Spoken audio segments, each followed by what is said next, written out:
Hello everyone, welcome to yet another session on the RBI Grade B Phase 2 Finance Series, and we're going to continue our revision for the Phase 2 preparation.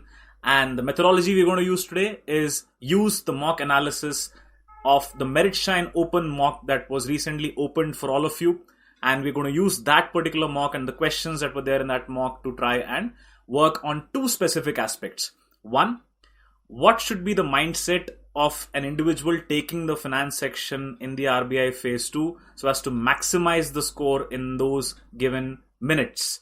The second thing we're going to look at is what is the approach to analyze a particular mock from a finance perspective and derive the maximum learnings out of that particular mock. So obviously all of you would be attempting a lot of tests.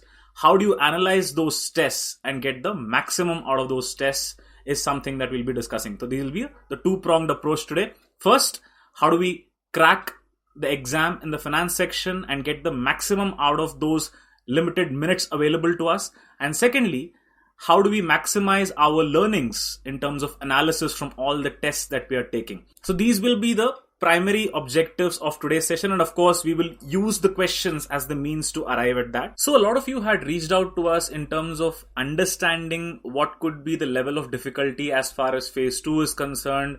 How could it be made more difficult for, let's say, aspirants? It's not necessary that if phase 1 was tough, phase 2 will automatically become tough, but at the same time it's important for us to be prepared from all possible angles, right? वो तो सोचना पड़ता है. You have to be mentally prepared and ensure that you get the best output for yourself. So in that context, what we had done a few days back was to open the Meritshine mock test, which is the first mock in our test series for all of you, right? For those of you who've not attempted that mock and are still looking at this video, what I would recommend is इस video के description में देखिए, इस video के pinned comments में देखिए, you will find the link to this particular mock that I'm talking about. You take this particular mock and then come back to the session and it'll add a lot more value and a lot more learning for you, right? That is the intent. Now, as far as this mock was concerned, the flavor was very simple. We had basically used 15 questions in all, 25 marks, and basically the time that I would estimate is 10 to 12 minutes given this particular mock. But let's say ideally if there are numericals also involved, or let's say caselet based questions also there, it might technically increase that duration to, let's say, 15 minutes overall, right? That's the context that you're looking at from a finance perspective. Now, as far as this particular mock was concerned, there were 5 questions of 1 mark each and 10 questions of 2 marks each. That's a total of 25 marks. So a lot of you had reached out to us as to how can phase 2 be made more tougher, right? ऐसा नहीं है कि phase 2 tougher हो ही जाएगा, जरूरी नहीं है.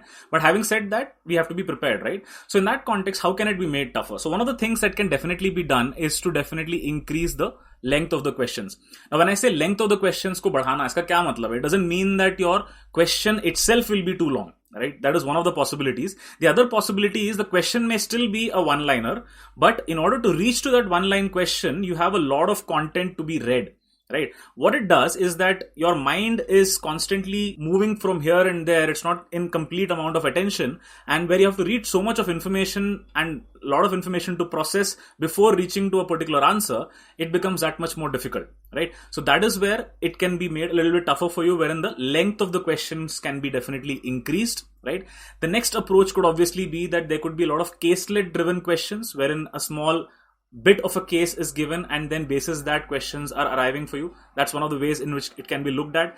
The next area that could possibly be tested is again that you go into a deep conceptual level in terms of testing, right? Not just looking at the news, but what is the thought process or the concept behind that particular news that came through, right? So that could be one of the approaches in which you could be tested. Another avenue is basically that you're looking at application oriented questions, wherein it's not necessarily the knowledge aspect, but the application pertaining to a concept or a knowledge element that is getting tested.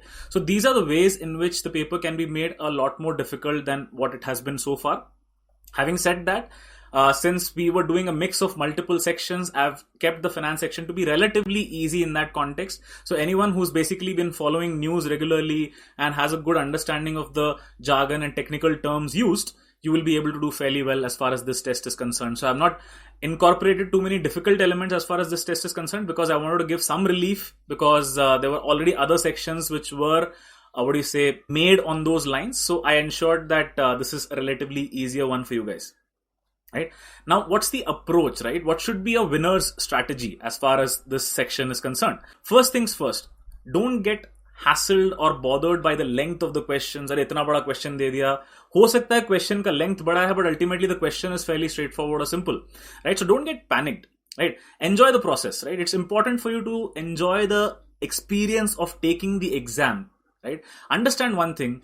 If it is complicated, if it is difficult, it's not just for you, it's for everyone, right? So you might as well enjoy this process rather than getting hassled by it and worried by it. So that's the most important aspect. Don't panic. Whatever changes that come your way, if you've not absolutely heard of anything that comes in the paper, even then, remain calm, because ultimately, calmness in that situation is what is going to yield the best possible results, because the person who's able to stay the calmest in the face of change, only that person will be able to respond to that change effectively and get the best result out for himself or herself. So as a result, first thing, enjoy the process, enjoy sitting in the exam and taking the exam, and don't get hassled by it. That's the most important aspect. Second thing that you're required to be careful about is when you're reading the question, understand what is the intent. And this is especially relevant in the context of descriptive questions also. क्या पूछा है भाई question में? Write a short note on is very different from explain or describe, right? What exactly are they talking about? What exactly is the question asking you to do? Is it asking you to elucidate about a particular point? Is it asking you to write a short note about something?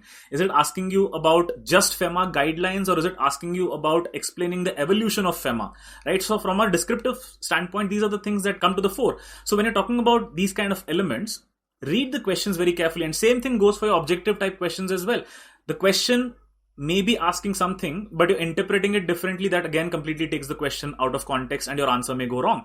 And similarly, be very careful about things like, is this a part of something or is this not a part of something? So those kind of small words can also make a huge difference. So read the questions very carefully. The first time you're reading it, read it very carefully and ensure that you understand and assimilate what is being asked. So reading the question very carefully is definitely the second step as far as the process is concerned. Now, the third element that you're looking at is, it may not happen always that every single question that you find in the exam, you have actually come across that particular term or that particular concept somewhere earlier. May happen, definitely, right? If you're well prepared, definitely it may happen. But there is always a chance that there might be something in the paper which you've never come across till now, right? So what do you do in that situation? You have to use a combination of your existing knowledge, your existing understanding of fundamentals and concepts, and combine that with the common sense that you possess, right?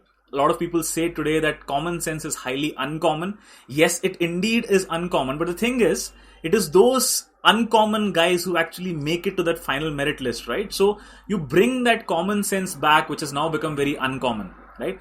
So look at the question, look at ways in which you can eliminate options, right? And bring those elements to the fore, and that can get the maximum out of the test for you.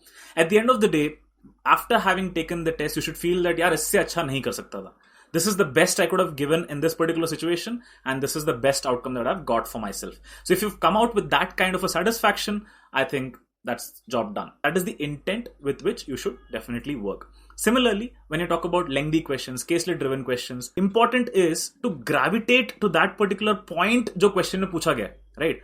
हो सकता है 4 paragraph दियो, but ultimately question का जो element है वो तो आप जल्दी identify कर सकते हो ना. You can definitely identify what exactly is the question. And pertaining to the question, see if there is anything relevant as far as that particular set of caselets or paragraphs are given. If nothing is given, obviously you have to use your logic and common sense to answer that question. But if something is given, you go back into that particular caselet and search for that particular answer, and then you mark the option. So that's the kind of approach that you'll need to take, right? And all of this is possible only when you enjoy the process and are not struck by panic. Right? If you're panicking, then obviously your mind will not be in a clear zone and it will not be able to get the best outcome for yourself, right? So that is the context in which you need to be mentally prepared. So all the mock tests that you've been taking and are going to take going forward as well, ensure that you're trying to look at it as a real exam environment, right? Do all the things that you would possibly do that you would also end up doing in the real exam. Try to make it as real as possible. Simulate the real exam environment. The more you start doing that, you'll realize that on the D-Day, when you actually sit for the exam itself will not appear that difficult or that complicated because you've actually been in that zone. That's very, very important. So simulate that real live environment whenever you're taking every single mock test. Give it huge amount of sincerity and dedication, right? So take every mock like it is the phase 2 exam that you're going to be taking on the D-Day. And when you're taking the exam on the D-Day, take it as if it's a mock. Without any pressure. The Sehwag style, right? Bindas, एकदम पूरा जोश में front foot पे खेलेंगे, बढ़िया खेलेंगे. But at the same time, we'll also look at carefully observing what kind of a pitch it is. Does it require huge hitting or does it require us to dodge and be careful, right? So be mindful of that aspect, right? But at the end of the day, this entire process needs to be enjoyed. So if you're enjoying it, trust me, the results would start showing themselves automatically. Right? So with that, we'll move into this particular session. So the approach that I'm going to be taking as far as this particular session is concerned is that I'm going to look at the finance section as if I'm in the examination hall. So the first step that I'm going to be doing is to run through the paper very quickly for you guys. Right? So what I would expect you to do parallelly is when I show you a particular question, I want you to pause the video at that particular point in time. Do exactly what I'm doing.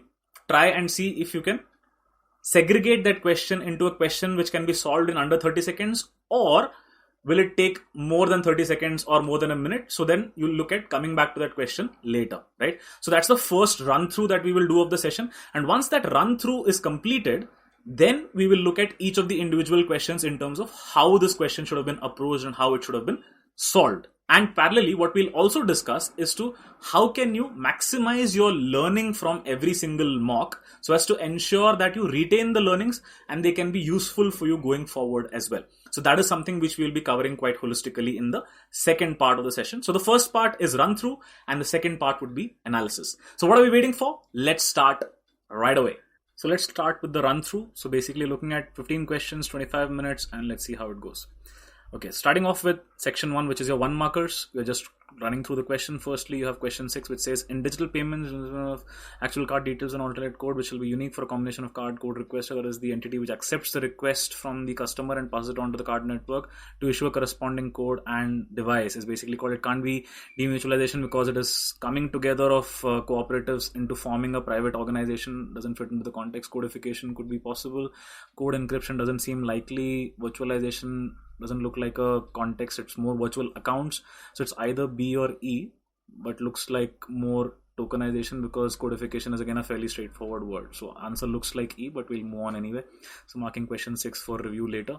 Moving on, then we look at question 7. It's again talking about primary underlying technology deployed in the development of digital currencies such as bitcoins using blockchain. What happens in this case? You're talking about APIs. Okay, then it's saying cloud computing. Then it's talking about distributed ledger, artificial intelligence, and big data. So I know for a fact that it can't be big data, it can't be artificial intelligence. These are more general terms.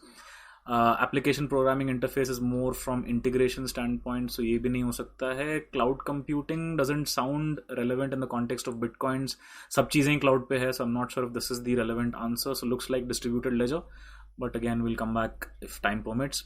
Looking at the next question now, क्या बोल रहा है? A situation when a security or debt issue is undersubscribed, forcing a participating investment bank to purchase unsold shares during the offering. Okay, green shoe basically happens whenever there is excess underwriting. हो सकता है. Devaluation तो definitely नहीं हो सकता है because that's related to currencies.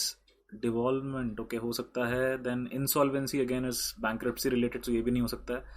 So it can either be underwriting or devolvement. So let's hold on to this. I think as of now let's mark devolvement and we'll come back to this for review later. Okay, then moving further, then talking about question 9, a shell company with no commercial operations that is formed strictly to raise capital for the purpose of acquiring an existing company, thus making it public without going through the traditional IPO process. तो IPO के बिना करना है कुछ. Okay, one person company तो नहीं हो सकता है. SPAC नाम सुना नहीं है, देखते हैं. Then talking about RBF revenue based financing तो नहीं हो सकता है. Limited liability partnership also doesn't make much sense. Trades तो is a supply financing platform, से ये भी नहीं हो सकता. So by elimination I think यही आंसर होना चाहिए. ठीक है, we'll come back अगर टाइम बचता है तो. Then we move on to the next one. क्या बोल रहे? 10th वाला, dash represents the rate of change between an option's value and the underlying assets implied volatility, indicating the option's sensitivity to volatility. Volatility, if I remember correctly, मैंने याद कैसे किया था इसको?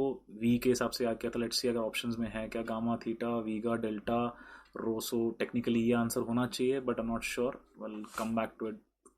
Okay, looking to section 2 now. इसमें देखते हैं. अच्छा, न्यूमेरिकल आ गया, चलो बाद में आएंगे इसको. Will come back to this.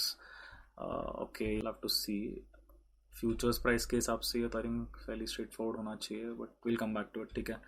Then next क्या है, question 12. In December 2020 the RBI announced the second and third cohorts under the regulatory sandbox. Okay, and the themes for both are dash and dash. Okay, retail payments तो first cohort का था. Then retail and cross border and MSME, blockchain and MSME, digital payments and MSME. Okay, retail payments वाला तो cohort 1 था, तो definitely this can't be my answer. Blockchain technology अभी RBI still contemplating whether इसको करना है कि नहीं करना है, so that technically can not be part of my answer. So बचता है option C and option E, digital payments and MSME trading, cross border payments and MSME lending. MSME trading also doesn't sound correct, so it should be MSME lending. So in all probability answer should be this one. ठीक है, सो ये C हो गया. Then moving on. Okay, Ministry of Information Technology along with Dash developed a portal called Dash, providing aggregated view of e-transactions. Okay, performed through e-governance applications implemented as part of national level MMPs under National E-Governance Plan. Okay, ठीक है. Ministry of Corporate Affairs doesn't make sense. National Informatics Council makes sense. तो NIC हो सकता है. I don't think it can be MCA. NIC Meghraj तो आपका cloud computing वाला हो गया. Then e courts is very specific to legal, e procurement is specific to supplier finance. So transactions T E ताल, आई थिंक ये होना चाहिए answer. So let's go ahead and mark this one. ठीक है, going on to 14th question now. Which are the primary focus areas with respect to ease 3.0 specifically. Okay, ease was to do with the performance of banks. तो इसमें हमारा क्या था, PSB liquidity, PSB reforms, PSB liquidity management committee reconstitution, palm banking on the go, PSB reforms, palm banking, PSB liquidity, possible mergers among ideal partners.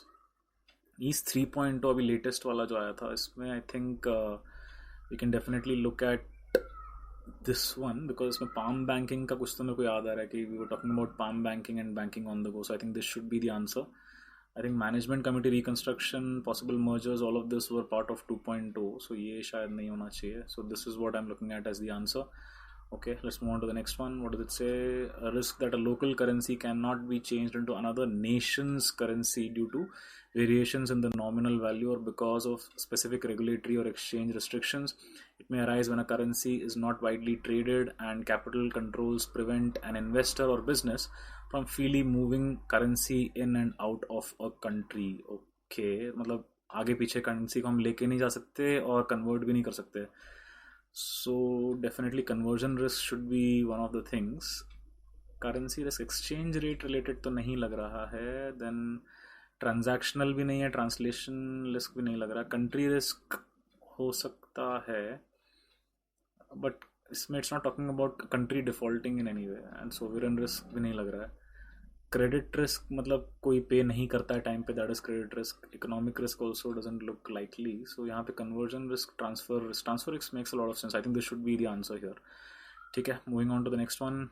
What does it say? In light of the master directions issued by the RBI for housing finance companies, the minimum capital adequacy ratio consisting of tier 1 and tier 2 capital needed to be maintained by HFCs should be, ऐसे काफ़ी लंबा. I will come back to this. अभी मेरे को पता नहीं.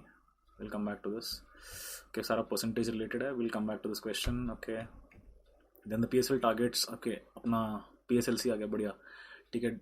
Domestic commercial banks, RRBs and small finance banks is defined as dash of ANVC and COEB, whichever is higher, out of which this is the target prescribed for small and marginal farmers. Agri का if I remember it was I think 18% and तुम्हारा small and marginal farmers was 10%, तो ये answer होना चाहिए.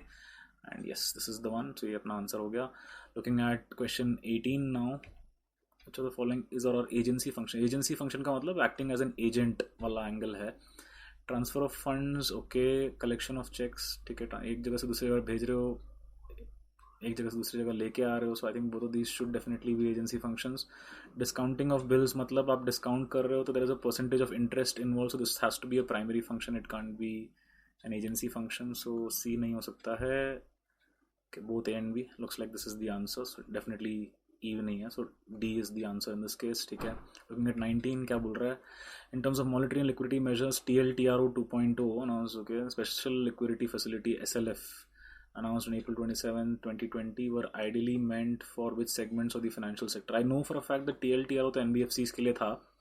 Special liquidity facility हुए तो थे, but किस किस के लिए हुए थे अभी याद नहीं आ रहा मेरे को. तो let's look at it.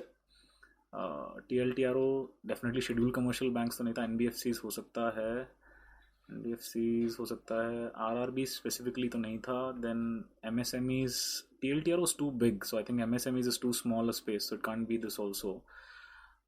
NBFC, HFCs या NBFC mutual funds. So I think NBFCs में ही HFCs is a part of NBFCs in a way. So in all probability I think ये आंसर होना चाहिए when you're looking at NBFCs. And एक तो मेरे को याद आ रहा है, there was one which was SLF mutual funds also. So maybe that was the one is being talking about here. So this looks like the possible answer. Okay, last one देखते हैं. RBI this India introduced the RBI DPI, which of the following is are not key parameters with weights for DPI measurement. What is DPI here? Payment enablers. अच्छा, digital payment index. Okay, ठीक है. Payment infrastructure, talking about demand side factors, supply side factors, इतना. User interface, both B and C and all of A, B and C. Okay, this is, ठीक है, we'll have to come back to this. I'm not so sure of marking this in the first iteration. ठीक है. I'm going to calculate the futures price. You're looking at your F is equal to your spot into e to the power R minus G into N. As far as R is concerned, it's been given to us as 15%. Then you're talking about your G कितना हो जाएगा? That'll be like 55 is the dividend divided by 1100. So this roughly works out 2 into 100 के हिसाब से 5%. So tomorrow R minus G is basically 10%. He's asking about after 3 months, यानी कि time period will become 1 by 4.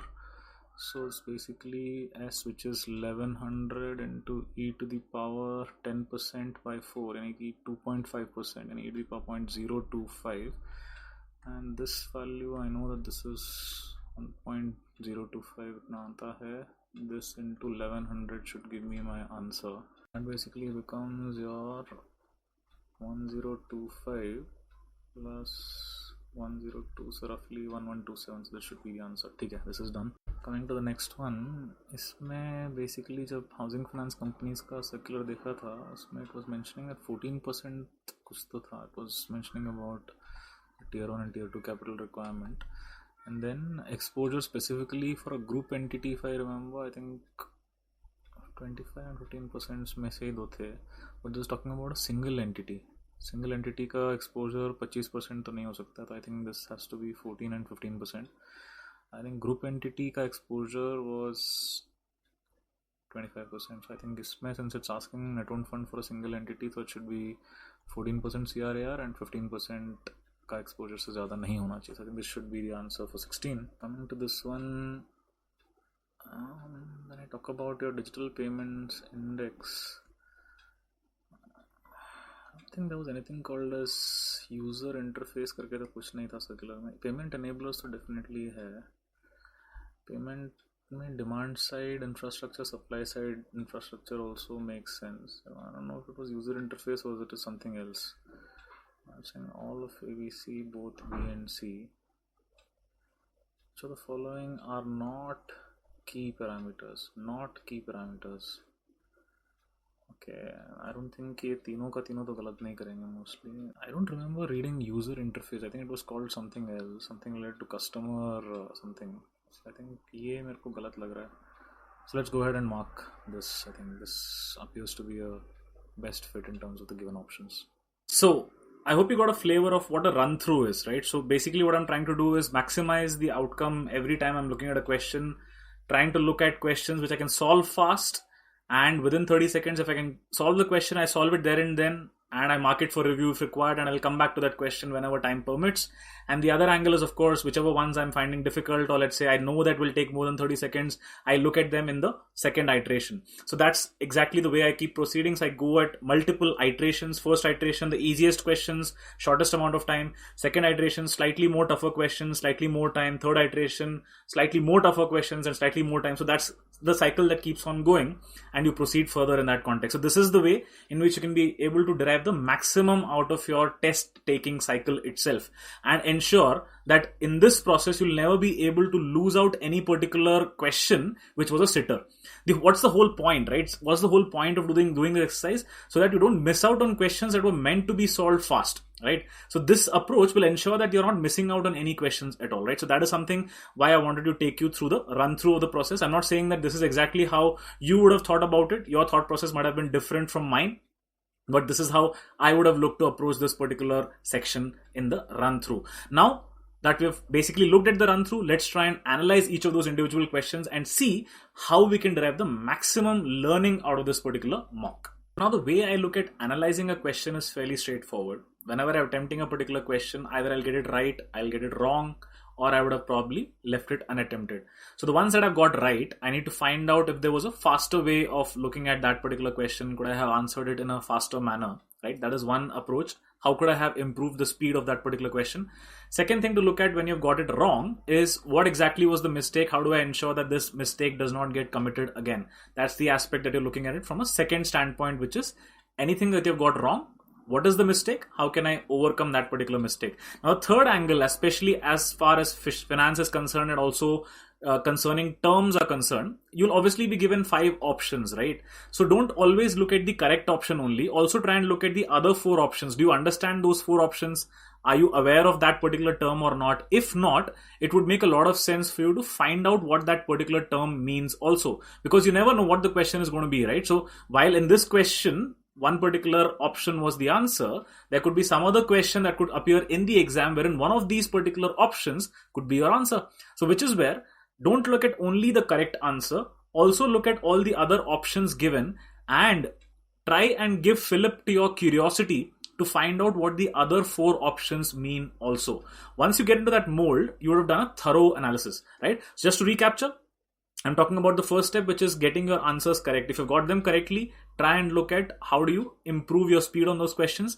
The ones that you've got wrong, what exactly was the mistake? How do I ensure that this does not happen again? And the third aspect is look at the other options and see if you don't know those options, what exactly those options mean, right? So this is basically going to expand your knowledge horizon further. So this is the 3-pronged approach as far as analysis of any particular mock is concerned. So without further ado, let's jump right in. So let's start off with this question when we're looking at digital payments, and it's basically talking about the replacement of the actual card details with an alternate code. So this code that we're talking about is basically nothing but the token, that's the context, right? Which shall be unique for a combination of the card, the code requester and the device put together, right? So when I say code requester, it is the entity which is requesting or which is accepting the request from the customer and passes it on to the card network to issue a corresponding code. So that is basically the concept of tokenization. Now, it's important to understand that while tokenization is the answer to this particular question, there are multiple other options given, and it's important to understand what they also mean, right? So when I talk about, let's say, code encryption, so encryption is the process by which you're adding another layer of security into something, right? So for example, we talk about WhatsApp encryption. The messages are encrypted and there is basically a private key and obviously a public key. So public key is the one which is used to encrypt the data, and the person on the other hand needs to have the private key in order to decrypt that data. But obviously in that context, this option doesn't fit in. The second thing when I talk about codifying something is the process or the action of, let's say, arranging your laws or rules according to a system or a particular plan. So you're codifying something, that's the context, but again, it doesn't fit in this particular case. Now, another important term that is being used here is basically called as your virtualization.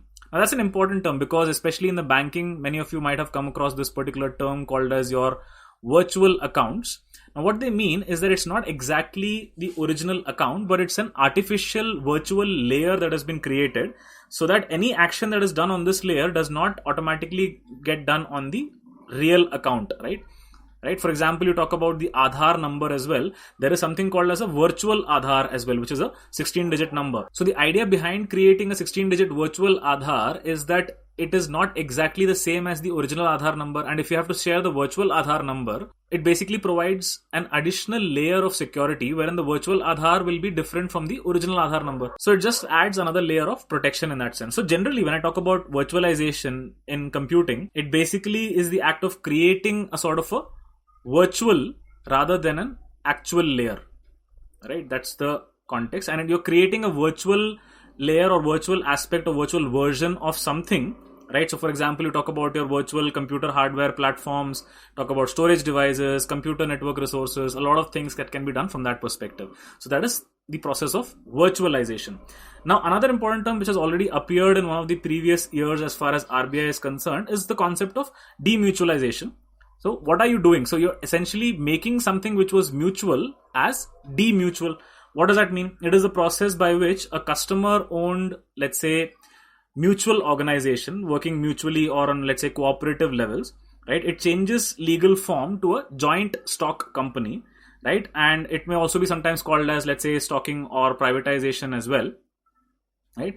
So it basically is a process by which a private or a member owned company, such as a cooperative or a mutual life insurance company, it basically legally changes its structure in order to become a publicly traded company. So in the context of demutualization, we were talking about the demutualization of the stock exchanges that happened in the banking parlance, right? So that is the word as far as demutualization is concerned. Similarly, another word that is there is dematerialization, right? So which basically means that you're converting all the securities from a material to a dematerialized form, like an online format, so which is also known as your demat, right? That is the context, right?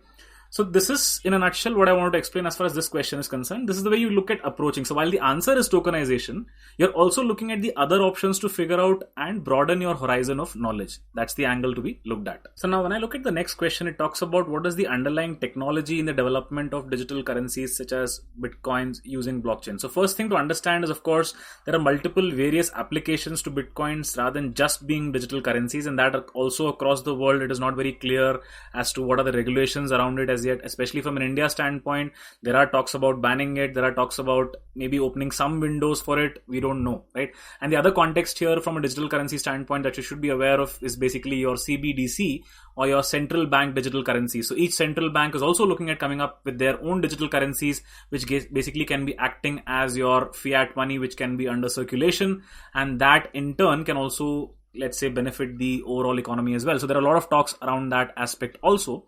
But if you look at it from an overall standpoint, as of now, you would say that Bitcoins obviously have multiple usages and blockchain as a technology has multiple usages and not just restricted to digital currencies. Now, the point that you need to understand here is when I talk about the answer in this case, so the entire blockchain technology is basically based on something called as DLT. Blockchain is kind of a methodology which basically uses distributed ledger technology. Now, what is this distributed ledger? Right? So basically your distributed ledger is nothing but a database, right? That is consensually shared, and it is also synchronized across multiple platforms, multiple sites, institutions, geographies, right? And it is accessible at the same time by multiple people also. Right? That is why it's called a distributed ledger, because it is shared and synchronized across multiple sites. Right?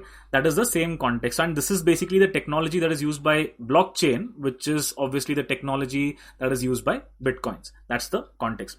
Now, one important thing to remember here is from a different standpoint that blockchain is just one type of a DLT or one type of a distributed ledger. Right? Now, when you talk about blockchain itself, it is basically a sequence of blocks. That's the fundamental point. Distributed ledgers do not necessarily require a chain, right? So they can be random as well, right? So it's just a type of a database that is spread across multiple sites, regions, or participants. But the idea is because it's a distributed ledger, it is shared and synchronized. So anyone will be able to figure out what is the level or the value at any given point in time, or what were the modifications made last. So from that perspective, distributed ledger is the technology that we are talking about. Now, all the more important for us to understand what are the other options given in this particular question. So when I look at an API, which is your application programming interface, this is something which all of us are using in our everyday lives. So for example, when you use an app like a Facebook, or you're sending an instant message, or even when you're basically checking the weather on your phone, all of these are basing APIs only. They're using some kind of an API for some kind of an interaction. Just think of it in this way, that it is basically a software, intermediate software, which is basically allowing any two applications to communicate with each other, right? So it's just sort of a way to integrate with any other application. So that is what your API is talking about. So just think of a switchboard, right, which has a socket and then a switch that can be plugged in, right? So that plug that you have, so you're plugging it in and the instant flow of electricity happens. Similarly, you're plugging in the API and the instant interaction between those two apps happens. So that is what API essentially is. Now looking at cloud computing, what it essentially means that everything is on cloud. So when I say cloud here, it doesn't necessarily mean Badal, right? So here the context of a cloud is you're talking about an internet based application. So here what you're saying is your cloud computing is basically the delivery of different kinds of services through the internet. Right, so all your software as a service based platforms and a lot of other platforms on similar lines are basically using cloud computing. So it does not require you to, let's say, have physical servers at your location. So your servers can be remotely placed and you can still have access to huge computing power and huge memory as well. So any kind of activity, be it, let's say, data storage, servers, databases, networking, software, whatever it is, all of this can basically be accessed through any device which has access to the web. That's the whole point of cloud computing, right? It's all about shared services.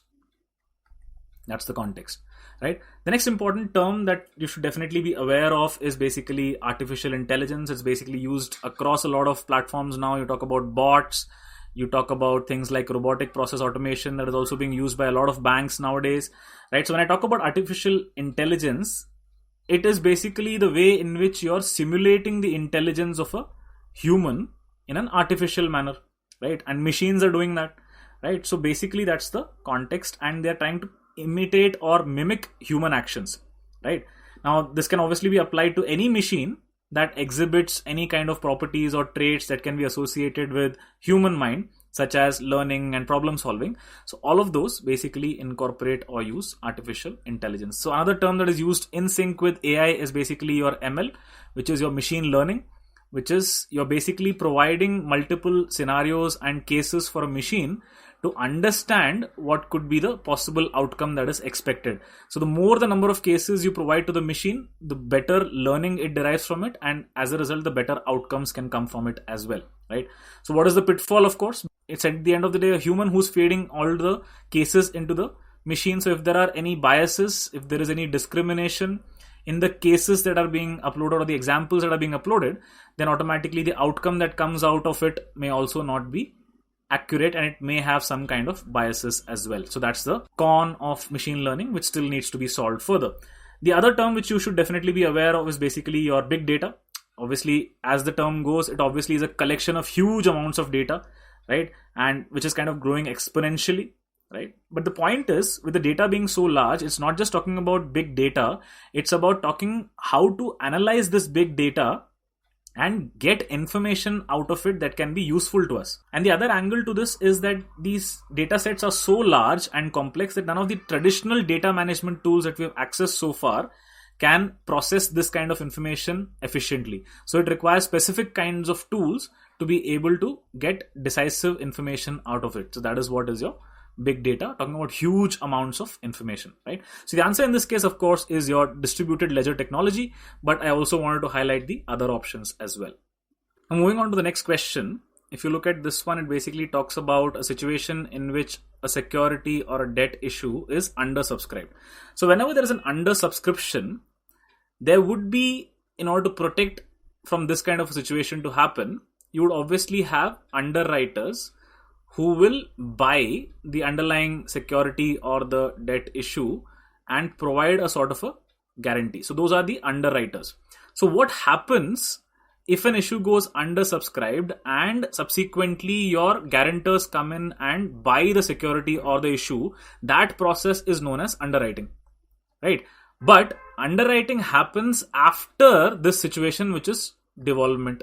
So devolvement is a situation wherein the security or the debt issue goes undersubscribed, right? Forcing a participating investment bank to purchase unsold shares during the offering. So this purchasing of the unsold shares during the offering, this process is basically known as your underwriting right? But what led to the underwriting? It was the devolvement of the security, or the devolvement basically happened on the underwriters. That's the context. So the sequence is, your devolvement happens, and subsequent to the devolvement, basically whosoever has agreed to the underwriting, that person or that entity will basically carry out the process of underwriting.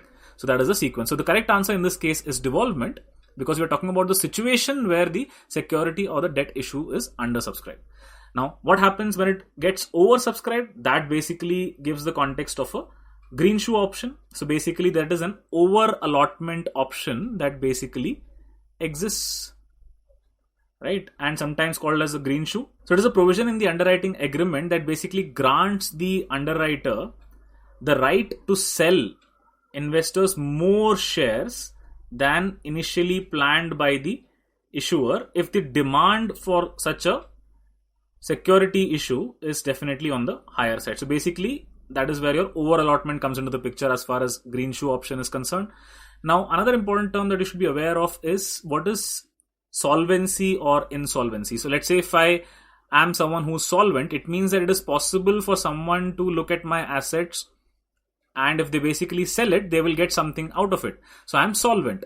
If I'm insolvent, on the other hand, it basically refers to a state of financial distress, right? Either to a business or a person when they are unable to pay their bills, right? So it obviously is called as your insolvency proceedings. You can fall under the category of things like your IBC, that is your insolvency and bankruptcy code, or you talk about your debt recovery tribunals, or you can also fall into the SARFAESI Act. So all of these can definitely happen in case you are found to be insolvent. So that is the whole idea, right? And the assets may tend to be liquidated to pay off any kind of outstanding debt. So whenever you're in any kind of financial distress, you're considered to be insolvent. If you're sound financially, then you're basically solvent. That's the funda. Now, another important term that's present over here is basically your devaluation. Obviously, this definitely means the fact that it is the reduction in the official value of any currency vis-a-vis other currencies. So China has undergone devaluations many times in the past. But understand one fundamental difference between devaluation and depreciation. Depreciation is the general fall in the value of a currency vis-a-vis other currencies, and this is not necessarily intentional, right? It may be, it may not be, but devaluation generally happens in the context of something which is highly intentional, right? And the idea of doing so is to make your exports even more competitive, right? So that's the official reduction in the value of a currency in relation to other currencies. That is your devaluation. So these are the other options. The answer, of course, in this case is devolvement.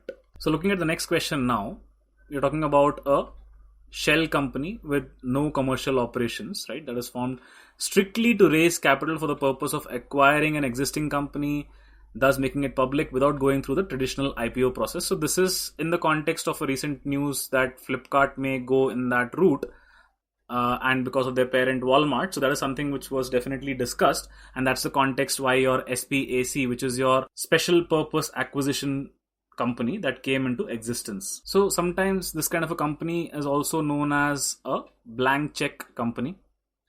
That's the context, right? And it's basically a shell corporation which is listed on a stock exchange with the purpose of acquiring a private company, thus making it public without going through the overall IPO process. So that is what your special purpose acquisition company means, right? So obviously OPC refers to a one-person company, LLP refers to your limited liability partnerships, RBF basically refers to your revenue-based financing or your royalty-based financing, wherein it's different from your traditional venture capital funding, wherein you give a portion of your revenues as part of the share to the company which is investing. So that is the context, and it's not a percentage stake in your ownership that is going. So that is the new trend as far as funding is concerned. That's an alternate source of finance. And then when I talk about TREDS, it basically talks about a platform which allows you to discount your trade receivables, especially from the context of your MSMEs who may be looking at multiple financiers, right? So basically the full form for this is basically trade receivables discounting system. So that is what it is called, and that's the utility is basically that it allows MSMEs to discount their receivables from various other companies. It provides them a platform to do that. That is what a TREDS is. So in the context of question 9, of course, the answer is your special purpose acquisition company, and it is a shell company so that you can avoid the route of a conventional IPO and use this kind of a shell company to raise capital. Now moving to the next question, you're basically looking at a special category within options which are basically called as your option Greeks. Now what do I mean by Greeks, right? So because all the alphabets, or let's say characters used to describe these values are derived from Greek symbols, right? That's the context of calling them Greeks. And which are the ones that you're looking at? You're basically looking at your delta, you're talking about theta, you're talking about gamma, vega, and rho. These are the 5 terms that are used. So when I talk about delta, right? So delta is basically the rate of change of the options price. Let's call this rate of change of the options price per unit change in the value of the underlying asset. Right? So whatever is the unit change in the value of the underlying asset, whatever is the change in the price of the option, that is measured by delta. So essentially you're talking about the price sensitivity. Okay, that's what gets discussed in delta. The next one that you're talking about is theta, which represents the change in terms of rate between the options price and time. Right? So basically an options time decay is what is basically getting represented in theta. So your theta essentially talks about your time sensitivity. So the variation in the price or change in the price of an option with respect to time, that is basically your time sensitivity. Moving further on, you're talking about gamma, which is the rate of change of an option's delta. So delta itself was the rate of change of an option's price vis-a-vis its underlying asset. So now you're saying gamma is basically the rate of change of delta vis-a-vis the change in the underlying asset's price. So basically you can say that gamma in a way is a double derivative as well. So again, this is basically referring to price sensitivity, but the only problem is this is price sensitivity but in the second order. Right? Second order, why? Because एक level तुमने किया delta में, which in you said that this is change of option price vis-a-vis change in the underlying asset. Now you're saying change in delta with respect to change in the underlying asset price. So this is basically price sensitivity of the second order. That is what is gamma, right? Then we talk about rho. Rho basically represents the rate of change of an option's value vis-a-vis 1% change in the interest rate, right? So essentially when I talk about rho, it is talking about your interest rate sensitivity. That is what rho basically brings out, right? And then we come on to the answer itself to this particular question, which is your change of an option's value vis-a-vis the underlying asset's implied volatility, right? So essentially you're talking about volatility sensitivity in this case. Now it's important to understand what exactly is volatility, right? So volatility essentially talks about fluctuations in the value of the option, right? So something which changes suddenly is considered to be more volatile, and something which is more stable is considered to be less volatile. So your vega is the representation of the sensitivity of an option in terms of the implied volatility. That is the context, right? So what is the value of the option vis-a-vis the underlying assets implied volatility? That basically gets represented or measured by vega, which happens to be the answer in this particular case. Now looking at the next question, basically it's asking you to calculate the futures Nifty price after 3 months. So the time period that's given to me is 1/4 of a year. And it basically says that the current price is basically 1100, which is your spot price. Your return expected is basically 15%. And you're saying that there's a dividend which is being generated as well. So that is your 55. So in the context of this particular question, if I look at the concept basically goes that your future value is basically your spot value into 1 plus r minus g to the power n. And if I'm looking at an approximate answer, I basically look at your future value being equal to your spot into your exponential value of e to the power r minus g into n. So when I look at this particular terminology, I know that this number is definitely 1100.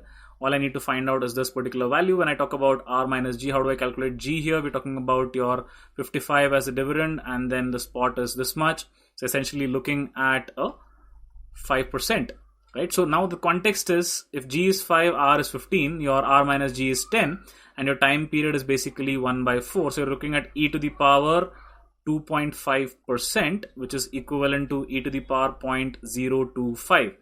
Now, for those of you who have attended, obviously, sessions through Meritshine, you would definitely know that we have discussed these questions in the past, wherein I can approximate e to the power 0.025 as something equal to 1.025, right? So obviously you can go one more decimal further, but that becomes redundant or irrelevant when you look at a bigger answer in any case, right?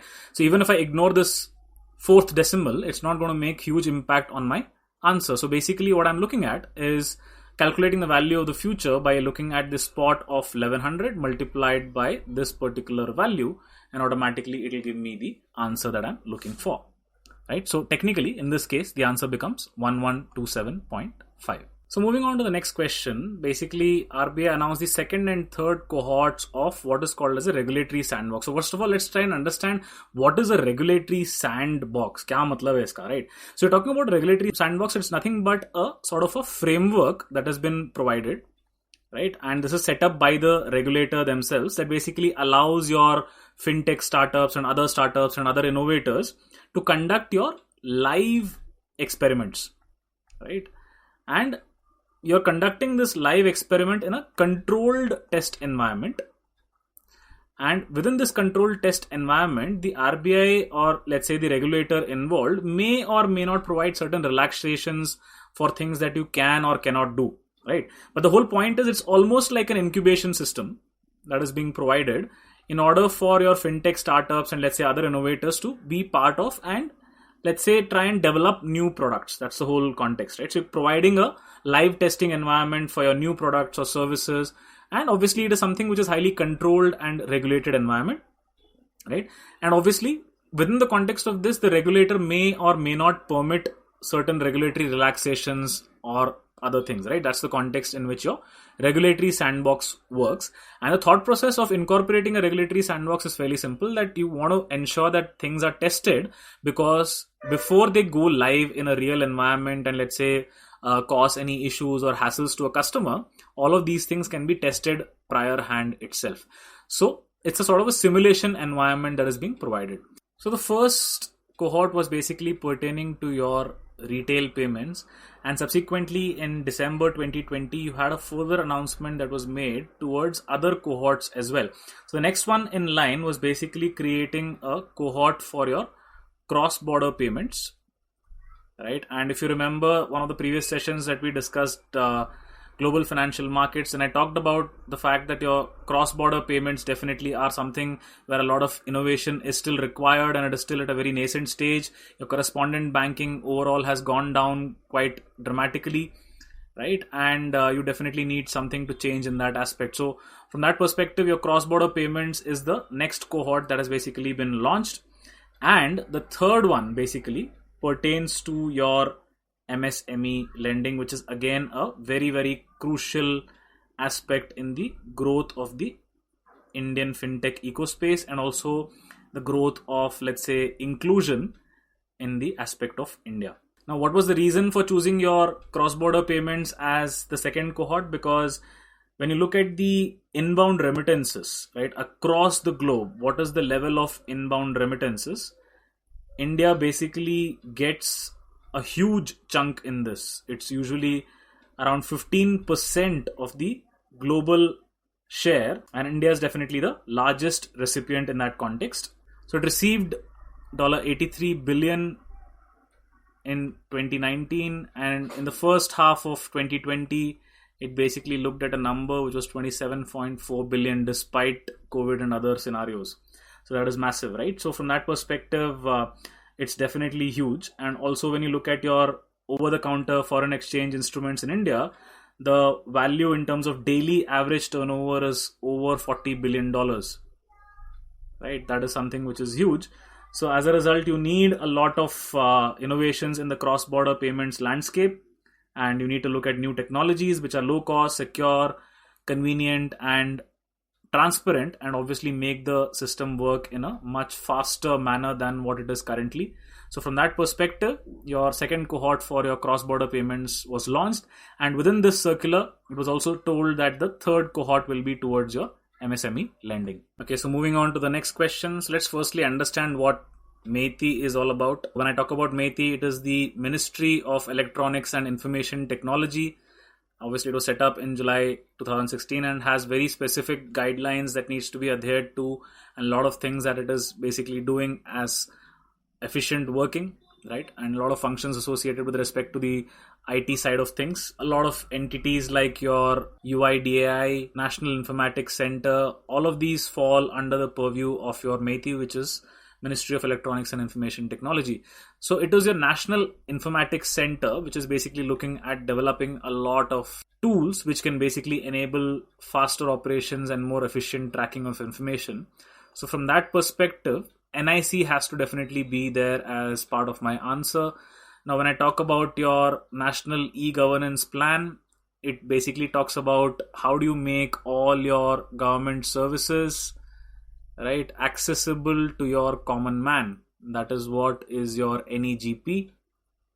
And obviously there has been a revamped NEGP 2.0 as well. And specifically when you talk about mission mode projects, MMPs, these are basically your individual projects within your National E-Governance Plan that tend to focus on one particular aspect of electronic governance, be it banking, be it land records, commercial taxes, or so on and so forth. That is the context with which your mission mode projects will work. Again, within your mission mode projects, you obviously have your central MMPs, which basically are governing the center itself, and there are state level MMPs which will be governed, or let's say the responsibility of the states, and then you have your integrated MMPs as well, right? So these are the different types of mission mode projects that are there. So when you talk about NEGP 2.0, it basically talks about e-governance and reforming the government through technology, right? So when I look at the options here, so TREADS is something which we've already discussed through its trade receivables discounting system, not necessarily relevant in the context of e-governance because it's more specifically to your MSMEs. So that doesn't fit in this context, right? So when I look at the other options available, it basically talks about e-courts, right? Which essentially seems to be a fairly simple thought process in terms of using information and communication technology in the Indian judiciary, right? So as the word courts indicates, right? And the idea is to transform the Indian judiciary through ICT enablement of your courts. So obviously your justice system can be made more affordable and cost effective in that sense. Then the next element that you're looking at is basically your e-procurement. Ministry of Commerce and Industry, which is the nodal ministry in this, right? And it's basically the implementation of your e-government procurement mission mode project, right? And the idea is very simple, that you're looking to create a national initiative to implement your procurement reforms, right? And obviously you're using your electronic government procurement as a way to do it, right? So you're trying to look at making your public procurement in all sectors more transparent and efficient. So it's more related to your supply chain. And specifically when you talk about Meghraj, it's fairly evident that you are talking about Megh, which refers to your cloud. So you're looking at harnessing the benefits of cloud computing, right? So basically in a way your Meghraj is nothing but your Government of India cloud initiative, right? So accelerate the delivery of e-services in the country while you're optimizing information and communication technology spending of the government. That's the whole idea, right? So that is from a perspective of Meghraj. And when we talk about e-Tal, which obviously is the answer in this case because it is talking about looking at an aggregated view of e-transactions. So essentially it is your electronic transaction aggregation and analysis layer. So that is your e-Tal, right? So obviously it is providing an aggregated view of all your e-transactions that have been performed through the e-governance applications that have been implemented. So obviously it provides an analysis and deep insights from that perspective. It pulls all your e-transaction counts, but it does not pull out any personal details. It only pulls out the transaction counts across the various e-governance portals. So it facilitates quick analysis of data of various applications, which basically allows the user to drill down to the lowest level of detail without compromising on the security and integrity of the data. That is what eTAL brings to the table. Look at the next question. It basically talks about ease, which is nothing but your enhanced access and service excellence. This was basically brought into the fore in the context of a reform agenda for your public sector banks, right? And your idea was to institutionalize your clean and smart banking. So this is the intent with which ease was brought in, right? So when you talk about ease, initially came out in Jan 2018, you're talking about the initial aspect to focus on clean and smart banking for your PSBs.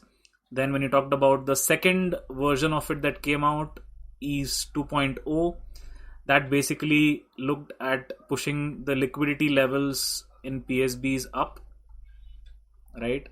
Also looked at the reconstitution of the management committees and also possible mergers among the ideal partners in the Indian banking sector, more stringent early warning signals, or EWS as they are called, and the early warning signals especially in the context of your stressed assets. Then also looked at effective coordination in, let's say, your large value loans, and bringing in new financial technology players to basically look at a higher level of financial inclusion. All of these were basically part of your ease 2.0, right? And in this process also, the bank's board's bureau, which is BBB, it kind of selected 80 odd chief general managers, right, from across your PSBs to be trained in globally acclaimed management institutes such as your Kellogg School of Management US, to kind of create a pipeline for your future heads in public sector banks, right? So, and address the knowledge gap in key function areas. So this is something which was definitely there as part of your ease 2.0. Now, what are the 6 themes around which your ease essentially works? It basically talks about your customer responsiveness, how quick you are in that front in terms of customer comfort. Second thing that you're looking at is responsible banking. And as public sector banks, definitely this is something which is a very key aspect, right? You need to talk about financial stability, governance to ensure your outcomes, and also you need to have clean and commercially prudent business practices that are there. Then basically you're talking about your credit offtake, right? How much of the credit is being contributing towards the growth of the economy for, let's say, the borrower, and proactive delivery of credit related services. Then essentially talking about PSBs as your Udyami Mitra, like PSBs as kind of friends in terms of ease of financing and bill discounting for your MSMEs. That was the whole idea. So you're talking about Udyami Mitra for the MSMEs. Then basically you're talking about deepening of your 2 critical elements, which is financial inclusion and digitalization as well. And the 6th fundamental element was basically in terms of ensuring your outcomes. And this was more in the context of your governance and HR. So these are the 6 pillars. So you're talking about customer responsiveness, responsible banking, you're talking about credit offtake, then you're talking about your Udyami Mitra for your MSMEs, deepening your financial inclusion and digitalization, and then ensuring outcomes in terms of governance and HR. So these were the 6 pillars of ease. The ease index rankings in 2019, basically it was PNB which ranked first, followed by Bank of Baroda, and then followed by SBI. So this was the ranking as far as the ease index which was created around these 6 pillars was concerned, right? Then moving on to the specific elements of ease 3.2, which was basically launched in February of 2020 by our current finance minister Nirmala Sitharaman, and basically you're looking at providing smart tech enabled banking solutions in the public sector banking side for an aspiring India.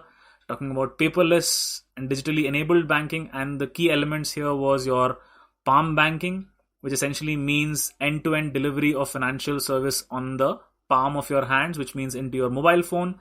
And second was basically relating to banking on the go, which is You're having your ease banking outlets at frequently visited spots like malls, stations, complexes, and campuses. So that was the idea of banking on the go. So these were the two additional elements that were specifically highlighted in Ease 3.0, which is palm banking and banking on the go. So the answer in this case happens to be option C, which is palm banking and banking on the go. But at the same time, I hope we got a good clarity in terms of what exactly was ease all about. So let's move on to the next question, which basically talks about the different kinds of risks that are associated with any particular kind of a transaction, especially in the context of currency.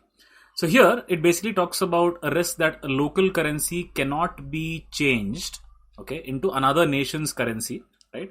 And this is basically due to the variations in the nominal value, or because the specific regulatory or exchange rate restrictions that could be there, right? And it may arise when basically a currency is not widely traded, and there are certain capital controls also put in place which basically prevent an investor or a business from freely moving the currency in and out of the country. When you're talking about freely moving a currency in and out of a country, you're essentially talking about a transfer of currency from one to another.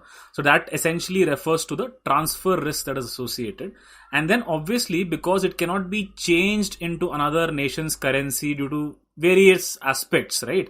That basically brings in the fact that it cannot be converted that easily. So that is the conversion risk. So from an answer standpoint, it was fairly evident that transfer risk and conversion risk will be the answer.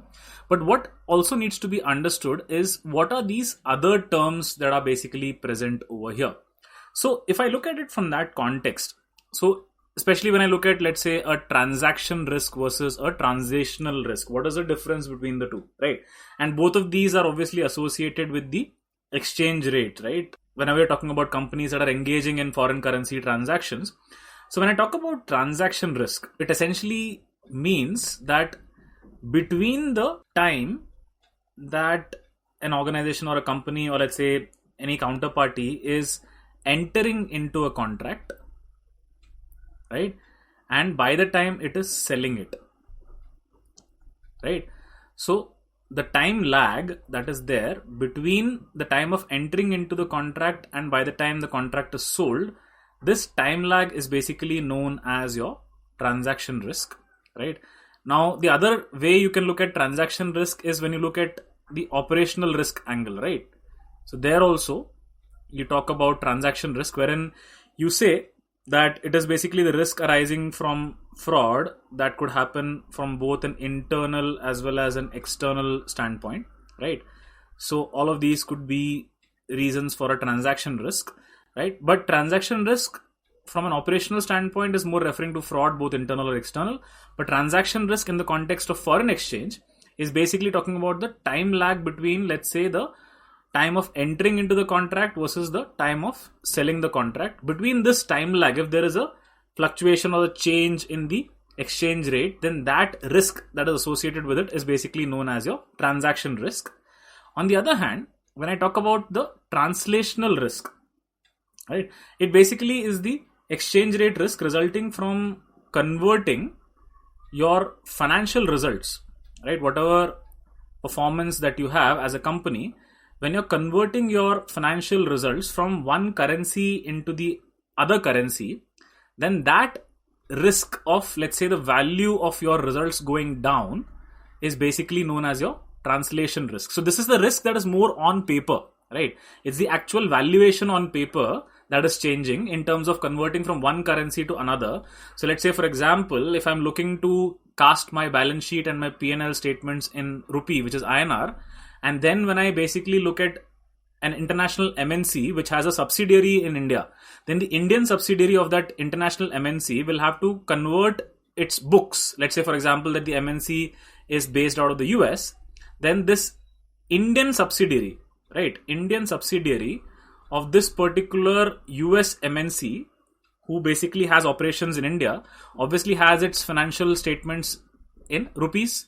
But when you look at consolidating all the information from a US standpoint, it will have to convert the Indian subsidiaries accounts also in dollars. so that all the accounts can be properly analyzed across all entities of this particular MNC across different countries, right?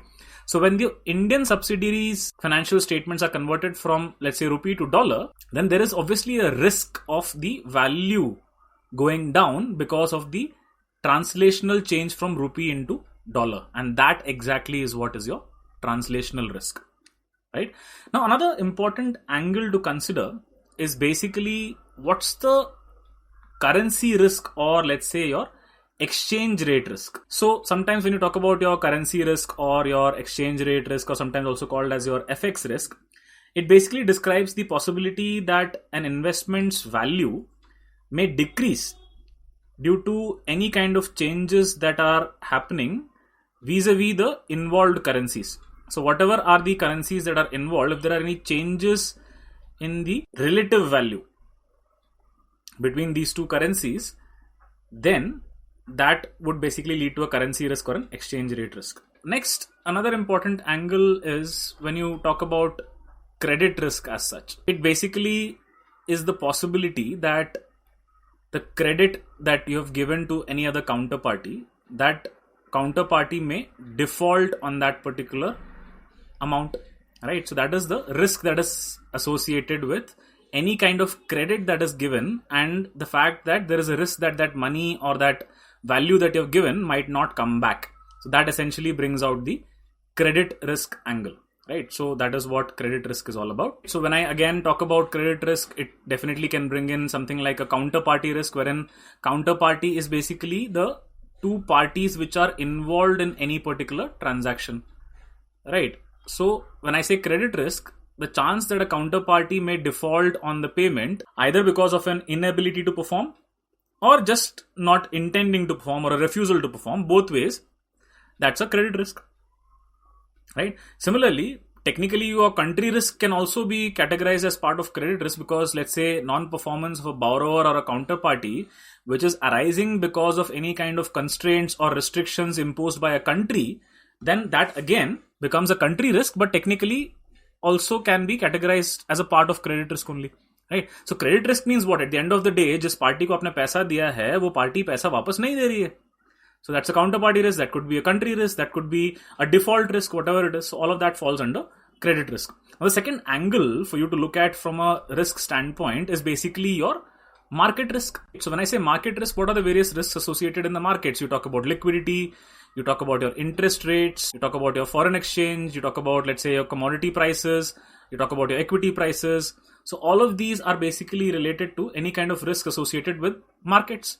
Then next, when you talk about operational risks, day-to-day operations, you talk about your humans, your systems, IT processes, security, compliance, all of those are related to your operational risks, right? So these are certain types of risks that I'm trying to highlight to you guys.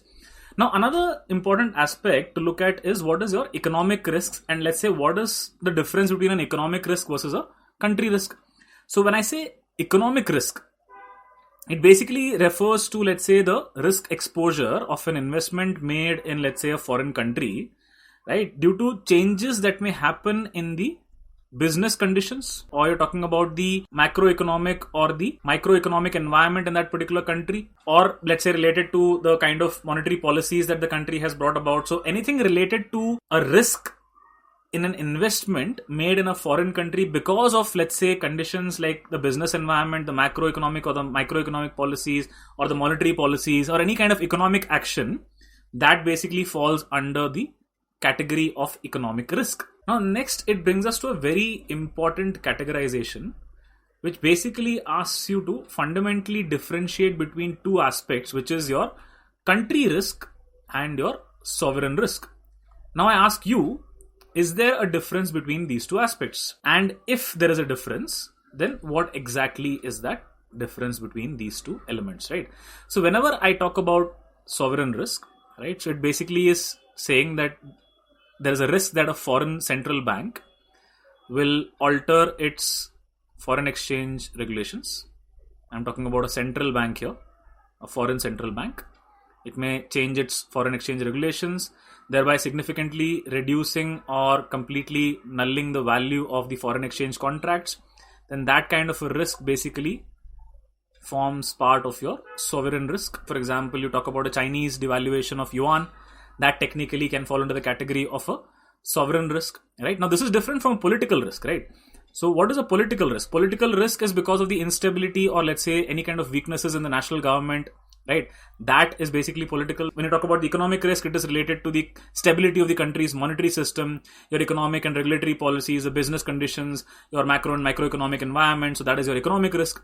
Now, when I talk about country risk, so the country risk is basically a summation of all of these risks put together, right? So when I talk about country, it is basically your political plus your exchange rate risk plus your economic risk plus your sovereign risk, right? Plus your transfer risk, all of these put together, and all of these plus any other country specific factors that are there. All these put together becomes your country risk, right? So I hope you understood the difference between country risk versus, let's say, political risk, exchange rate risk, economic risk, sovereign risk, and your transfer risk. So the idea was fairly simple, that I wanted to give you an overview of what are the different kinds of risks involved, while the answer to this question is fairly straightforward, that it is a transfer risk or a conversion risk, but it's important for you to understand the bigger context in terms of the various types of risks as well. Now, technically speaking, country risk can again be part of multiple risk categories. So when you look at the preliminary type of risks, you're talking about credit risk, you're talking about market risk, and you're talking about operational risk, right? So we've obviously seen earlier that a country risk can also be formed a part of credit risk. Now, technically, it's possible for me to classify country risk with an operational risk also. Why? Because again, when you're talking about your political environment, economic environment, right, and let's say sovereign risk, all these could also be related to operational things. So technically, I could classify your country risk as being an operational risk as well. But in a broad classification, what are the types of risks that you're looking at? You're looking at credit risk, market risk, and operational risk. So let us look at this one, which is again another interesting question. And this is especially in light of the master directions that have been issued by the Reserve Bank of India in the context of your housing finance companies 2021. The minimum capital adequacy ratio that they need to maintain, consisting of your tier 1 as well as your tier 2 capital, is basically 14%, and this is by March 31st, 2021. And when you look at this number from the standpoint of what exactly should this be, let's say March 31st, 2022. So this number has been pegged at, let's say, 15% by 31st of March 2022. And let's say if you look at it purely from a retrospective standpoint, where should it have been vis-a-vis March 31st, 2020, then this number should have been at 13%. So 13% in 2020, 15% in 2022, and 14% by March 31st, 2021. Right? So that is the context as far as your CAR is concerned for housing finance companies.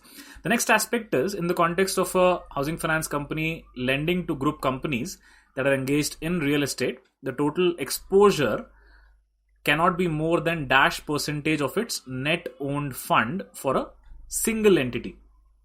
So in this context, when you talk about a single entity, that exposure cannot be more than 15% of the net owned funds. And when you're looking at it as a group, then that exposure cannot be greater than 25% overall. Now, that's the answer as well in this case, 14% and 15%, because it was talking about a single entity. The reference that I want to take is basically this particular clause of that particular master direction, which says exposure of housing finance companies to group companies engaged in the real estate business. So in case of companies in a group engaged in real estate business, the housing finance companies may undertake exposure either to the group company that is engaged in the real estate business, or they can also look at lending to the retail individual home buyers in that particular project or projects that group company may be running across different locations in the country. Now, in case the housing finance company prefers to undertake exposure in the group companies and not lending to the retail individual home buyers, then that kind of an exposure by way of lending and investing directly or indirectly cannot be more than 15% of the owned funds for a single entity and 25% of the owned funds in case of all such group entities, right? That is what I'm talking about in the context of exposure towards single and group entities, which are part of group companies engaging in real estate business. Now, a question that begs asking is कि भाई ये NOF क्या है या net owned funds क्या है? So if you go by the definition as per the RBI Act section 45IA, uske hisab se your net owned funds basically means the aggregate, which means the sum of your paid up equity capital and your free reserves as disclosed in the latest balance sheet of the company, right? After obviously you've deducted any kind of accumulated balance in terms of losses or whatever, right? So paid up equity capital plus free reserves minus any accumulated losses, that sum or that aggregate is basically your net owned funds under section 45IA of the RBI Act 1934. So that is the definition of net owned funds, right? So the answer in this case obviously is 14 and 15%, and that's where we close this question. So looking at another interesting question, it talks about PSL targets. So first of all, let's try and understand what is PSL. So we're not talking about any kind of a league in terms of sports, but you're talking about the priority sector lending, right? So which are the segments or the sectors that are pretty much involved as far as this space is concerned? So here we're talking about firstly agri, right, which is considered a priority sector. Then you talk about your MSMEs, again a very important aspect. Then you're talking about your export credit, again a very important segment within this space. Then you're talking about education. Then another important aspect is housing, right? Then you're looking at social infrastructure, another critical element. Then you're talking about energy, but you're specifically talking about renewable energy, right? And then there's another segment called as others. So this is basically the overall sectors which are considered for priority sector targets, right? And they have specific guidelines that have been issued that these will be considered as the priority sector. And there are obviously specific targets in terms of the entire guidelines. So what I would suggest is you should definitely look at this particular circular which talks about the master directions, and this is talking about master directions in the priority sector lending, PSL targets and classifications. And this is basically a circular that was released in September 2020. Again, a very important circular in the context of the importance of this particular aspect in financial inclusion and a lot of other things as well.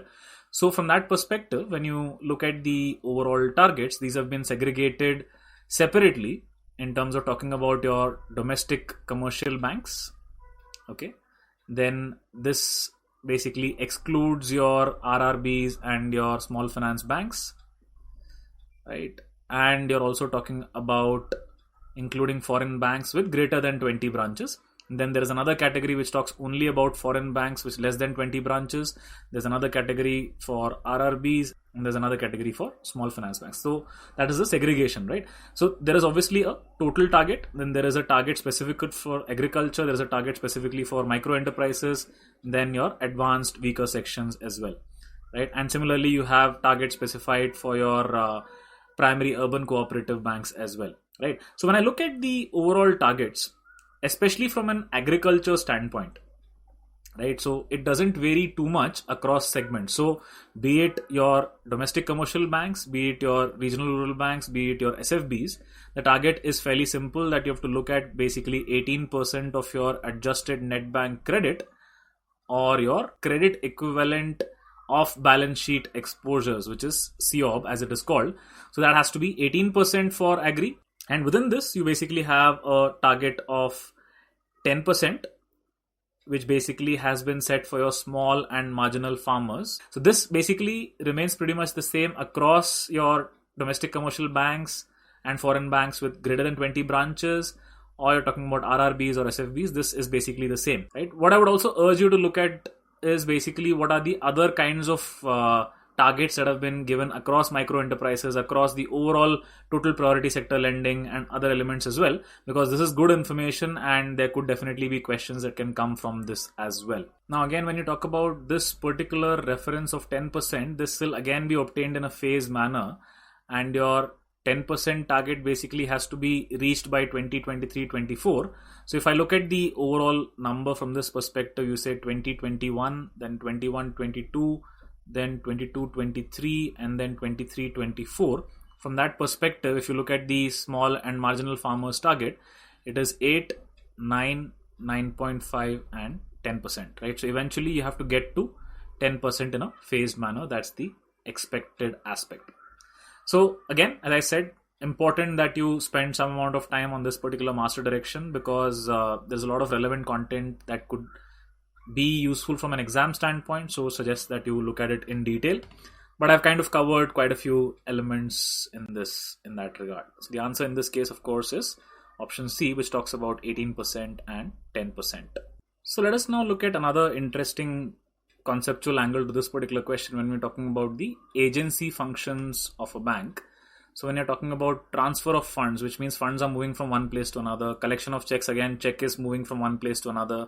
This does not necessarily involve any actual transaction which requires any kind of lending kind of an activity, right? So technically it does not belong to the primary function category, which happens to be the case when it talks about discounting of bills, which means that you're technically involved in some kind of a lending in that case, right? So these essentially are agency functions, and this one is not, which is why the answer to this particular question was option D, which is all fine.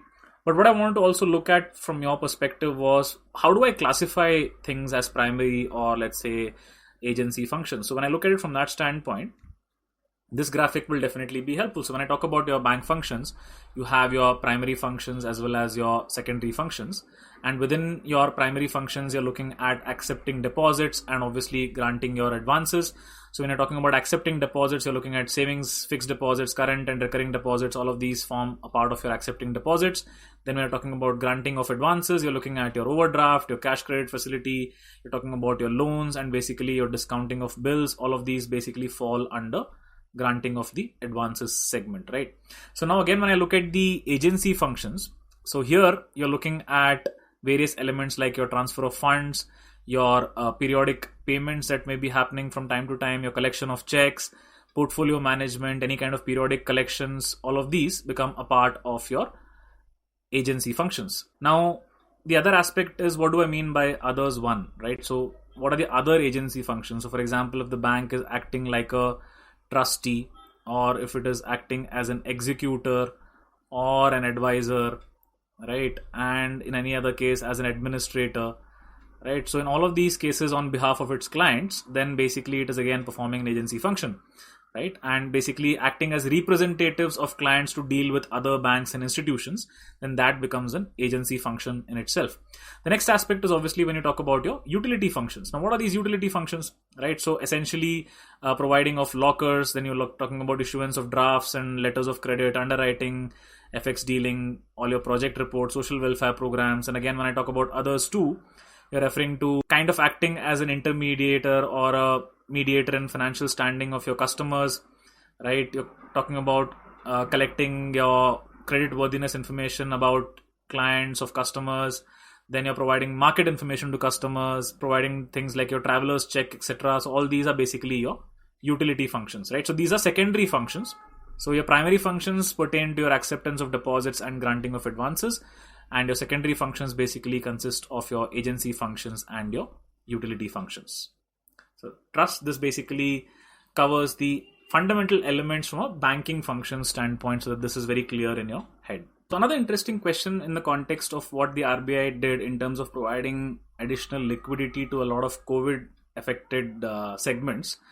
So when you talk about the targeted long-term repo operations, the second tranche, this was specifically focused towards providing liquidity for your non-bank financial companies, and it also looked at targeting your microfinance institutions, right? And the idea was that you would conduct TLTRO 2.2 at that point of time, the policy repo rate that was there for tenors up to 3 years, and you were looking at amounts of 50,000 crore, right, in terms of rupees, of course, and that was the context in terms of providing support for your NBFCs and your microfinance institutions, right? And basically the funds that were availed under the TLTRO 2.0 could be deployed into your investment grade bonds, or let's say commercial papers, or you talk about your non-convertible debentures, right? And these were pertaining to your non-bank financial companies. That was the idea. And there were obviously a lot of other elements also involved in terms of restrictions and guidelines towards this, but this was the fundamental thought process as far as TLTRO 2.0 was concerned. Now, the other element was basically where the date becomes relevant is because there was a special liquidity facility that was specifically launched for your mutual funds, and that is where it was called as your SLF mutual fund or SLF MF. And this is where the date becomes critical because it is talking about April 27th, 2020, and this was again for an amount which was equivalent to 50,000 crores. The only difference was this will be conducted at the repo rate, but the tenor would be of roughly 90 days. That was the context.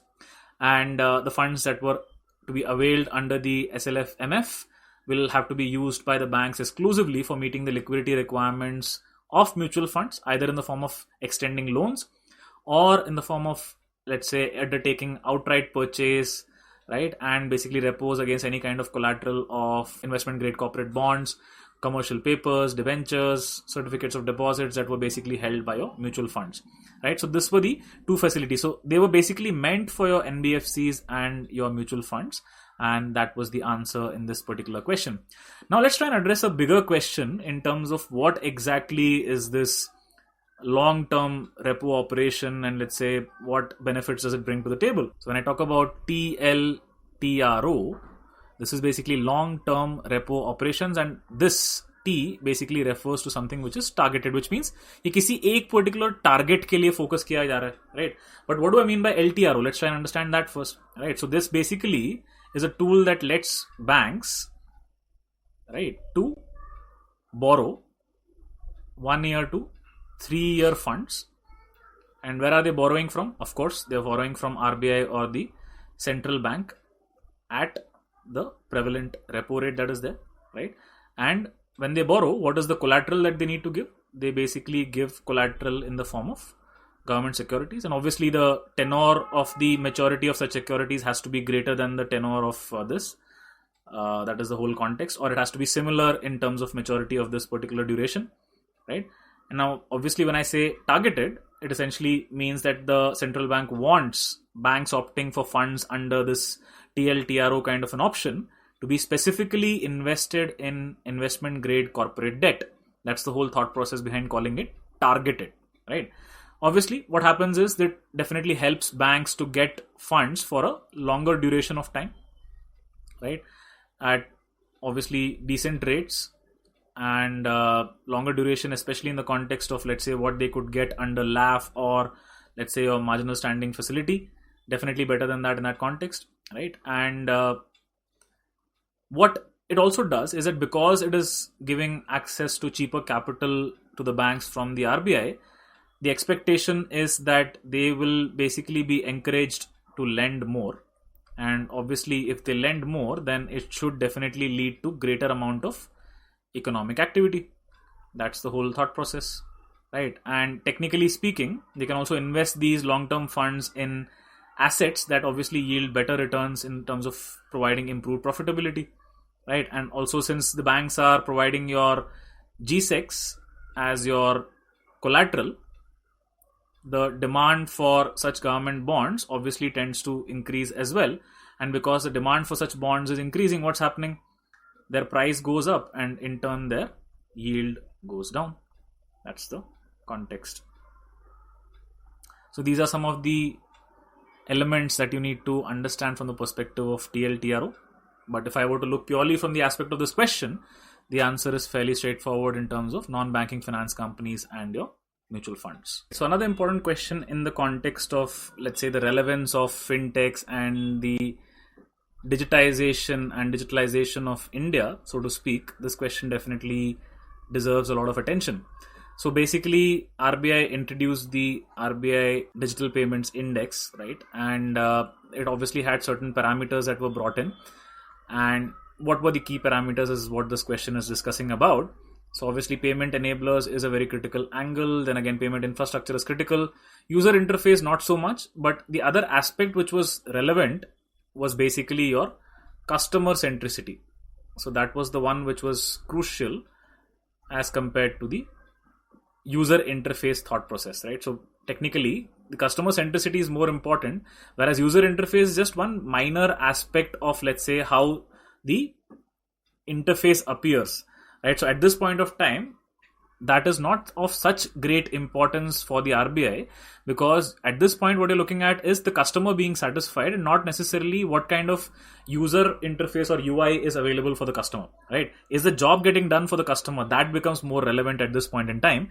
Once customer centricity has been achieved, then basically you can, at a later stage, you can look at bringing in things like user interface. So that is why, if you actually did not know the answer also, you could have probably arrived at it thinking a bit logically, right?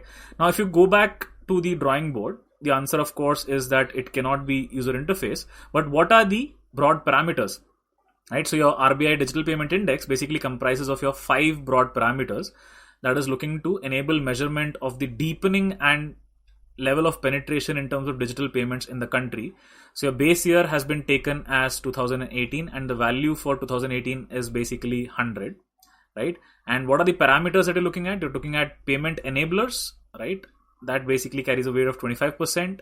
What are the things that can enable payments in a faster way? Then you're talking about infrastructure in terms of payments, demand side factors, wherein you're talking about the user and the customer side, and you're talking about payments infrastructure from a supply side perspective. That is again weightage of 15%, again from the context of providing services to the agencies which are participating as, let's say, payment systems operators. That is the context of supply side factors. Then you're talking about payment performance, how effectively are the payments happening, how much time is it taking, settlement frequency, all of those things. That again has a significantly huge weightage, which is 45%. And again, weightage of 5% in terms of customer centricity. So a very, very important index overall. And if you look at the thought process, the basic DPI that has basically been published for March 2019, that basically works out to, let's say, 153.47. And when I talk about the similar period, March 2020, this number is found at 207.84 with a base of 100 in 2018. And the RBI has basically said that it's basically looking at publishing this on a semi-annual basis. The idea will be that this will be with a 4-month lag. So let's say if it gets published in March, it will probably carry data till November, December of the previous year. So that's the thought process as far as your RBI DPI is concerned. And that brings us to the end of the analysis for mock test 1. So I hope you enjoyed this particular session and took good learnings in terms of how do I get the best out of myself while in the exam, and how do I get the maximum learning for myself when I'm analyzing any particular mock, right? So we've covered that from a perspective of finance. Another aspect that I wanted to highlight is, if you're a sports fan, this will be definitely more relevant for you. But even if you're not, think of someone who has succeeded in any field of life, right? And observe them when they are doing something that they really love. So let us take the example of, let's say, Sachin Tendulkar, right? So while a bowler is coming in to bowl towards Sachin Tendulkar and he's basically taken his stance, just observe his eyes, right? And the overall body language. He's completely in sync with that particular bowler, and he's focusing on where that arm is coming in, what kind of a position is the ball, and how is it going to be delivered. All of that is what his focus is. Is he going to be at that particular point in time? Is he going to be bothered about what is happening at his house, or what is happening with his family, or what is happening with his friends? Probably not, right? His focus is entirely to look at that particular ball, play it on its merits, and ensure to get the maximum result out of that ball, which means in terms of his ability either to defend that ball or to score the maximum possible runs out of it, right?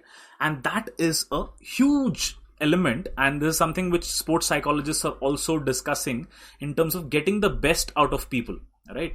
It's basically called as flow, right? And in cricket's parlance, it's sometimes called as that the player is in the zone. Now, what does this mean? What is this zone?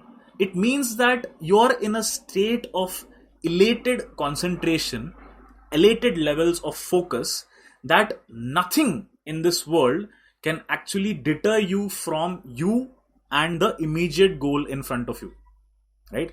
So anyone who has succeeded in anything, right? Now forget about even most basic things. Talk about gamers, right? People who are actually playing video game in front of their system. Just look at their level of concentration. And especially if you've seen a gamer who's exceptionally good at the game he or she is playing, just observe them, how much they just get into the zone, how much they get into the flow. And that is when they're able to derive the maximum out of it. And that's exactly what needs to happen when it comes to you as far as this particular exam is concerned. You have to basically look at things that really excites you, things that really motivate you, and how do you as an individual get into the flow. There would definitely be something in your life that you are able to forego everything else and completely concentrate on. Now try and figure out what is that one thing and what gets you into that zone and into that flow, and try to replicate that as far as this exam is there, right? Because if you get into that flow, if you get into that zone of taking the RBI Grade B Phase 2 exam, you will be at your highest level of concentration wherein nothing can deter you from cracking the exam, right? So think about it, the flow and the zone, how best players, how best individuals who have succeeded in some way or the other in life, how are they able to get themselves into a zone, into a flow, and derive the best results for themselves. The same thing is possible for you as well. Figure out how can you get into the flow, into the zone, and once you have basically gotten into the zone, you'll be able to derive the maximum out of that heightened concentration level. So on that note, this is Ravi signing off. Have a great day and a wonderful, wonderful weekend ahead. Keep working hard, keep preparing hard, and as I said, enjoy the process without getting panicked. The result will be in your favor.